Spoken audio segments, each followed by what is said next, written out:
Comment démasquer les menteurs?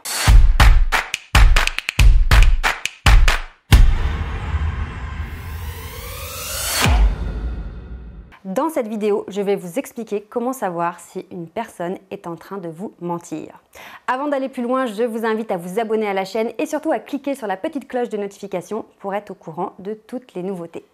Alors je dois vous prévenir, une fois que vous aurez visionné cette vidéo, vous ne verrez plus les autres de la même façon. Et oui. Alors c'est parti, je vais vous donner le premier conseil pour savoir si une personne est en train de vous mentir.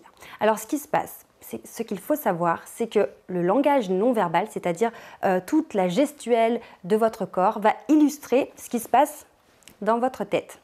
Sur un plan inconscient, en fait, le corps réagit en fonction de vos pensées et sans même vous en apercevoir, il va vraiment parler pour vous. Donc c'est pour ça que des fois on a des feelings avec certaines personnes, des bons ou des mauvais feelings. On ne saurait pas vraiment comment l'expliquer, mais c'est parce que sur un plan inconscient, on a capté ce genre de signaux.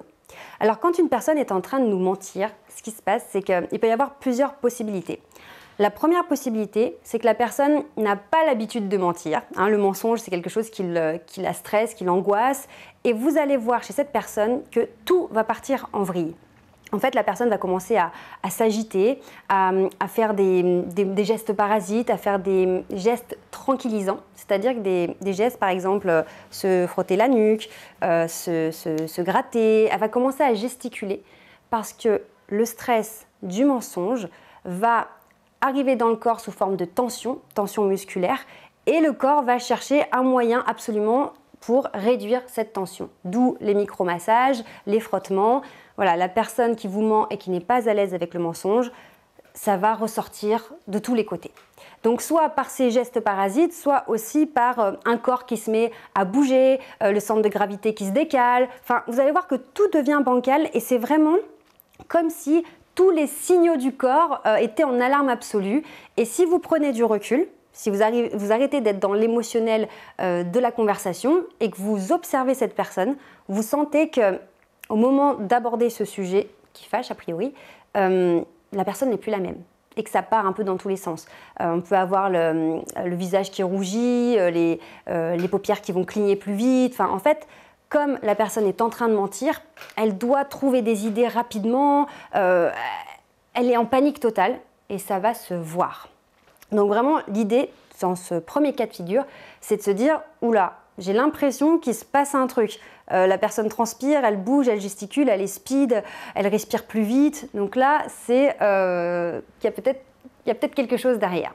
Alors encore une fois, il faut faire très attention avec le langage non verbal. À chaque fois que je vous en parle, c'est qu'il ne faut pas aller trop vite dans l'interprétation parce que dans cette première situation, il se peut que ce ne soit pas un mensonge, mais simplement que la personne soit très mal à l'aise et du coup, même si elle ne vous ment pas, on sent tous ces signaux d'alarme et d'alerte rouge alors qu'il n'y a pas de mensonge. On n'est jamais sûr, il faut toujours faire très attention quand on interprète.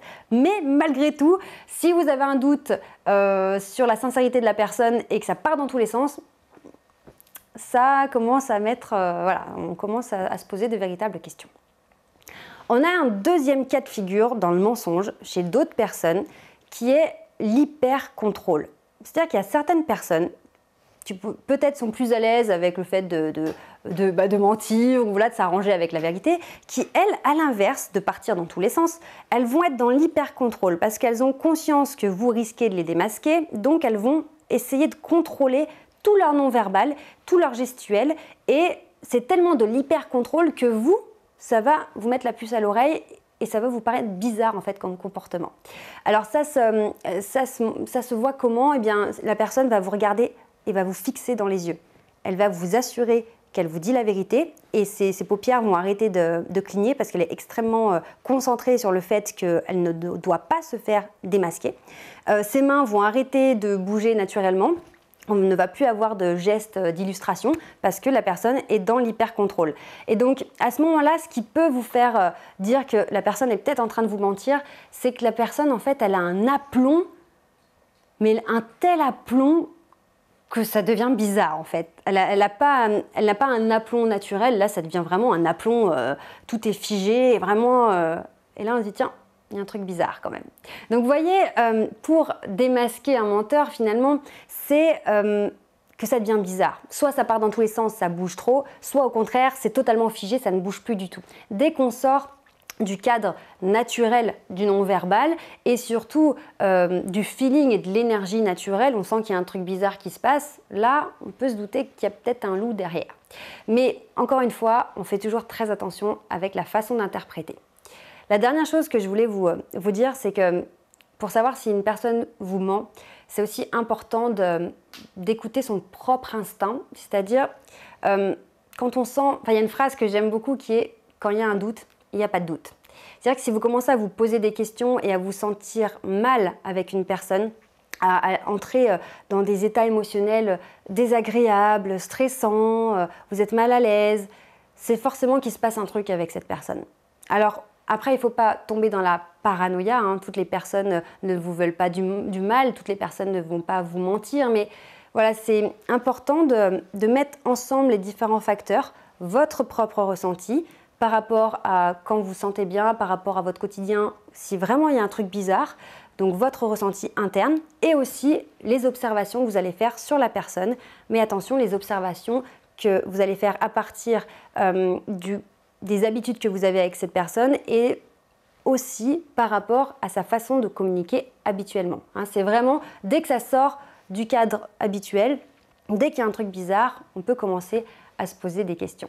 Donc vous voyez, une fois de plus, le non-verbal, ça va énormément nous aider pour mieux comprendre notre interlocuteur. Quand je vous parle de menteur, c'est pas forcément un gros mensonge ou quelqu'un qui veut vous nuire. Ça peut être aussi une situation qui met la personne mal à l'aise et là, vous allez comprendre que tiens, peut-être qu'il faudrait que je fasse les choses différemment parce que ça la met mal à l'aise. C'est aussi des choses beaucoup plus subtiles en fait dans le quotidien, dans la communication. Ça peut vraiment être, c'est pas forcément dirigé contre vous en fait. Ça peut aussi être une personne qui est mal à l'aise ou qui, voilà, et du coup on ajuste aussi nos comportements. Donc vraiment, le non-verbal, ça va vous aider à mieux comprendre les autres, à mieux vous comprendre aussi et à avoir des interactions beaucoup plus fluides et beaucoup plus efficaces. Voilà. Donc j'espère vraiment que ces conseils pourront vous aider et puis à mettre votre œil vraiment d'observateur et vous allez découvrir plein de choses. C'est juste fascinant. Et moi, je vous dis à très bientôt pour d'autres conseils. Ciao!